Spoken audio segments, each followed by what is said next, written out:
N P Chekutty, ഇവിടെ ഈ അജിത് കുമാറിനെ ക്രമസമാധാന ചുമതലയുള്ള DGP ആയി നിലനിർത്തിക്കൊണ്ടുള്ള അന്വേഷണം ഇപ്പോൾ ഉന്നതതല അന്വേഷണ സംഘത്തിനെയൊക്കെ രൂപീകരിച്ചിട്ട് എങ്കിൽ പോലും ഈ ഒരു സ്ഥാനത്ത് നിന്നും മാറ്റി നിർത്താതെയുള്ള അന്വേഷണം അതെങ്ങനെ മുന്നോട്ട് പോകുമെന്നാണ് പ്രതീക്ഷിക്കുന്നത്?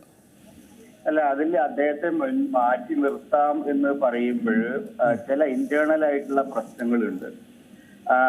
ആ പ്രശ്നങ്ങൾ പോലീസിനകത്ത് വലിയ ബുദ്ധിമുട്ടുകൾ ഉണ്ടാകും. കാരണം ഈ ആരോപണങ്ങൾ ഉന്നയിക്കപ്പെട്ടിരിക്കുന്നത് ഒരു പ്രത്യേക സാഹചര്യത്തിലാണ്. അത് CPM-നകത്തുള്ള ഒരു പവർ സ്ട്രഗിളിന്റെ ഭാഗമായിട്ടാണ് ഈ ആരോപണങ്ങൾ അൻവർ ഉന്നയിച്ചിരിക്കുന്നത്. അതിന് പിന്തുണ നൽകിയിരിക്കുന്നത് കാരാട്ട് റസാഖിനെ പോലുള്ള ആളുകളാണ്. വേറെ ചില പിന്തുണക്കാരായിട്ട് വന്നിരിക്കുന്നത് മലബാർ ഭാഗത്തു നിന്നുള്ള ചില നേതാക്കളാണ്. അപ്പൊ സ്വാഭാവികമായിട്ടും അത് കേരളത്തിൽ മലബാറിലെയും തെക്കൻ കേരളത്തിലെയും പവർ സ്ട്രക്ചറിലൊരു പ്രശ്നം ഉണ്ടാക്കും. അതേപോലെ തന്നെ CPM-നകത്ത് നമ്മൾ വിചാരിക്കുന്നതിനേക്കാൾ കൂടുതൽ ആഴത്തിലുള്ള സംഘപരിവാര അനുകൂലമായ സമീപനമുണ്ട്.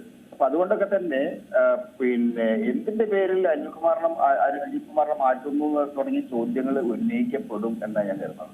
അപ്പൊ ഇപ്പോൾ ഉള്ള പവർ സ്ട്രക്ചറിനകത്ത് അജിത് കുമാറിനെ മാറ്റിയാൽ അതുണ്ടാക്കാൻ പോകുന്ന റിപ്പർക്കഷൻ കൂടി സർക്കാരിന്റെ ഒരു ആലോചനയിൽ വന്നിട്ടുണ്ടെന്ന് ഞാൻ മനസ്സിലാക്കുന്നത്. ഇതൊക്കെയാണ് പ്രശ്നങ്ങൾ. ഒരു വലിയൊരു പ്രതിസന്ധി കേരളത്തിലെ CPM-നെ സംബന്ധിച്ചിടത്തോളം ഉണ്ട്, പാർട്ടിയെ സംബന്ധിച്ചിടത്തോളം, സർക്കാരിനെ സംബന്ധിച്ചിടത്തോളം ഉണ്ട്. അതിനുള്ള ഒരു കാരണം മുഖ്യമന്ത്രിക്ക് അദ്ദേഹത്തിന്റെ ഓഫീസിൽ അതിന്റെ പ്രവർത്തനങ്ങളിൽ പൂർണ്ണമായിട്ടുള്ള നിയന്ത്രണം നഷ്ടപ്പെട്ടു എന്നുള്ളതാണ്. അദ്ദേഹം പലതരത്തിലുള്ള സമ്മർദ്ദങ്ങൾക്ക് വിധേയമാണ്. അപ്പൊ ആ ഒരു സാഹചര്യമാണ് കേരളത്തിൽ ഇന്നിപ്പോ നിൽക്കുന്നത്.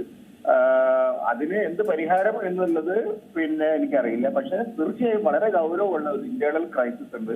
അതിന്റെ ഒരു മറുഭാഗമാണ് ഏറ്റവും സ്ട്രാറ്റജിക് ആയിട്ട് ഇത്തരം കാര്യങ്ങൾ സ്ട്രാറ്റജിക് ആയിട്ട് ആലോചിക്കാൻ ശേഷിയുണ്ടായിരുന്ന നേതാക്കളെ പലരും CPM ലീഡർഷിപ്പ് നിന്ന് വിട്ടുപോയി. അതാണ് AP ജയരാജൻ വളരെ വളരെ എക്സ്പീരിയൻസ് ആയിട്ടുള്ള ലീഡറാണ്. അദ്ദേഹത്തിന് ഇത്തരം കാര്യങ്ങളിൽ ഇടപെട്ട് പരിഹാരം ഉണ്ടാക്കാൻ ശേഷിയുണ്ടായിരുന്നു.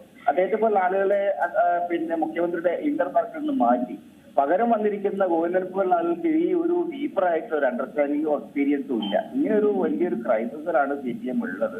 തീർച്ചയായും അന്വേഷണം ഇവിടെ എത്താനിടയില്ല എന്ന് എനിക്ക് തോന്നുന്നത്. ഈ ഹേമ കമ്മിറ്റിയുടെ കാര്യം പറഞ്ഞ പോലെ തന്നെ ഈ പ്രശ്നവും അങ്ങനെ തന്നെ അവസാനിക്കും, കാര്യങ്ങൾ അങ്ങനെ തന്നെ തുടരും എന്നാണ് ഞാൻ മനസ്സിലാക്കുന്നത്. ഇപ്പോൾ താങ്കൾ പറഞ്ഞതുപോലെ CPM-നുള്ളിൽ തന്നെ പല ശക്തികളും കേന്ദ്രീകരിക്കുന്നു. അത് പുതിയതായി ഉള്ളതല്ല, മുമ്പ് തന്നെ ഉണ്ടായിരുന്നതാണ്.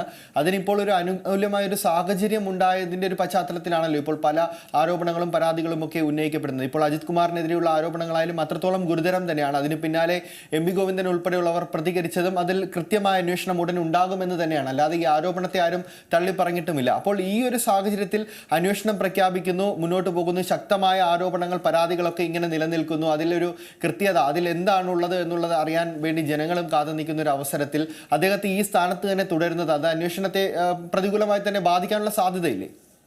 അല്ല, അന്വേഷണം മരവിച്ചു പോകും. കാരണം ഇത് പല പവർ ലോബികളുടെ താല്പര്യങ്ങളുടെ സംഘർഷത്തിൽ വന്നപ്പോഴേ ഒരു കൂട്ടരെ ശക്തമായിട്ട് പുറത്തേക്ക് ഇറങ്ങി യുദ്ധത്തിനിറങ്ങിയതാണ്. അപ്പൊ മറുഭാഗവും അതിന് സ്വാഭാവികമായിട്ടും മറുഭാഗത്തുള്ള ആളുകളെ ഡിപെൻഡ് ചെയ്യും. ഇപ്പൊ P ശശി അജിത് കുമാറുമായിട്ട് ബന്ധപ്പെടും എന്ന് പറഞ്ഞാൽ P ശശി ഇന്നലെ വന്ന അയാൾ വളരെ കണ്ണിങ് ആയിട്ടൊരു പൊളിറ്റീഷ്യനാണ്. അയാൾക്ക് കാര്യങ്ങൾ അറിയാം. അപ്പൊ അതുകൊണ്ട് P ശശി എടുക്കുന്ന പൊസിഷൻ എന്ന് പറയുന്നത് അൻവർ എടുക്കുന്ന രാഷ്ട്രീയ നിലപാടിന് വ്യത്യസ്തമായിട്ടൊരു പൊളിറ്റിക്കൽ തിങ്കിങ്ങിന്റെ ഭാഗമായിട്ടാണ് ശശി നിലപാടെടുക്കുന്നത്.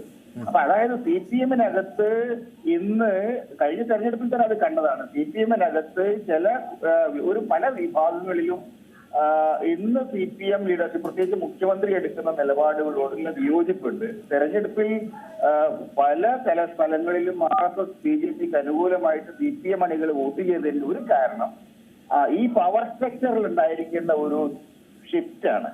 ആ ഷിഫ്റ്റ് യഥാർത്ഥത്തിൽ മുഖ്യമന്ത്രിയോട് അടുത്ത് നിൽക്കുന്നത് ആര് എന്ന ചോദ്യം ഉയർത്തുന്നുണ്ട്. തീർച്ചയായും മുഖ്യമന്ത്രി എന്റെ അച്ഛനാണെന്നൊക്കെ അൻവർ പറയുമ്പോൾ സ്വാഭാവികമായിട്ടും അതിന്റെ ഒരു ചില മറ്റ് നിലകൾ മറ്റു തരത്തിലുള്ള പ്രതികരണങ്ങൾ മറുഭാഗത്തുനിന്ന് ഉണ്ടാകുന്നുണ്ട്.